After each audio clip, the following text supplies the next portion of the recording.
Hey, good morning, everyone. Michael Fanning. This is warm up 256. And yesterday I did a warm up talking about podcasts. I need to add one that I didn't put on the list. It's Seth Godin. It's called Akimbo. And today I'm going to talk about his podcast.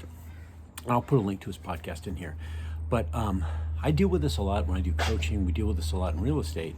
But he talked about the theory of quantum customers. And in today's day and age, truck going by, in today's day and age with the internet, we get rated. And if you think about it, even if you go to Amazon, there's ratings and they're 5-star. We hear a lot of people market, I'm a 5-star this, I'm a 5-star that. And it was interesting to listen to his podcast because what he said is that if you think about it, customers are in kind of 3 buckets, right? You have the haters that are the 1-star, 2-star people. Then you have the people that are raving fans, the 5 stars, and then you got this middle section. But if you look at the concentration, right? If we really were honest with ourselves, getting 25-star ratings does not make you a 5-star service because, again, most of the people are in that middle section. Because let's face it, if I get average service, I'm not going to write about it. I don't want to write about that, and nobody wants to read about that. But what's amazing is we think or we call ourselves this 5-star service when the reality of it is really a 3-star service. And so what he talks about in there is taking care of clients and knowing where they are in those quantum states. So do you have a hater? And the question is, do you have a process to move that hater to a raving fan? You have somebody in the middle. Do you have a process to move that person in the middle to a raving fan? You have raving fans. Do you have a process to keep them raving fans? And he just kind of goes through and talks about this, and I took some notes on it. But the average does not equate to a rating. Sometimes we call that 5-star, when reality is 85% of our clients are really in the middle. They're kind of in the middle. And so there's a book out there that he wrote. He wrote it in 2003. It's called The Purple Cow. And the concept of that book is simply this, is that if I'm driving out in the countryside and I go past a field of cows and I look over and go, oh, there's cows.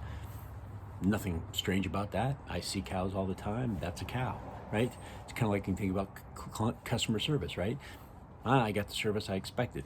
It's just normal. It's just average. It's just what it is, right? Am I going to talk about it? No, I'm not. What if I drove by and there's a bunch of cows, but one of them, for whatever reason, is purple? That's remarkable. Am I going to notice that cow? You bet I am. Am I going to talk about that cow? You bet I am. Because it's remarkable.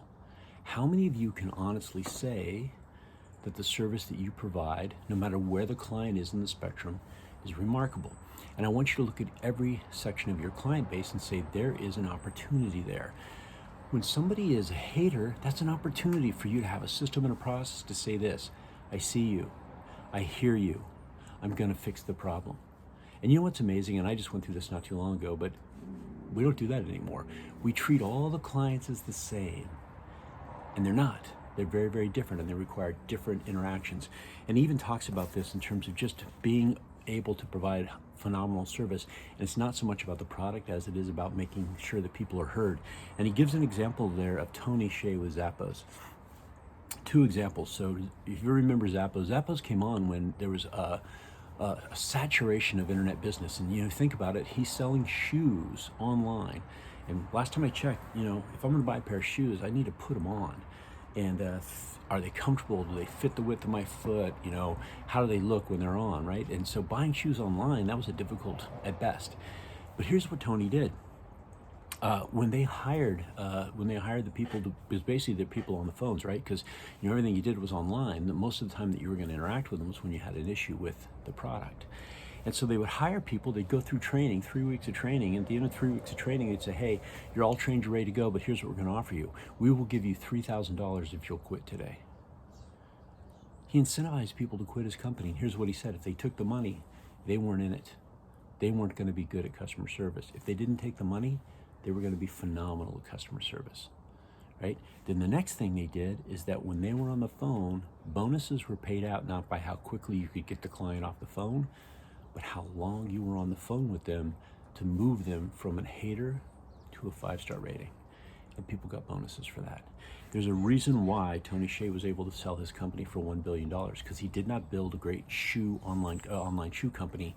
he built a phenomenal customer service company.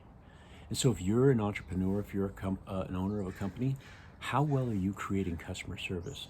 How well are you identifying in your group of people who's in that hater world, who's in that middle world that just is an average mindset, and who's in that 5-star world? And how can you bring those haters forward? How?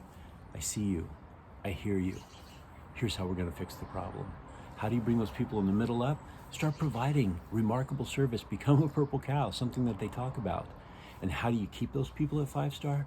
Engage with them. They are your raving fans. Anyways, really interesting podcast. I'm going to put it up in here. If you're in business, I highly recommend you listen to it because it really makes you think about how you're running your service today and how you're really dealing with customer service on an epic, or what he calls a remarkable level. All right, everybody. Hey, be awesome and help somebody. Make it a great day. Vote. I'll talk to you later.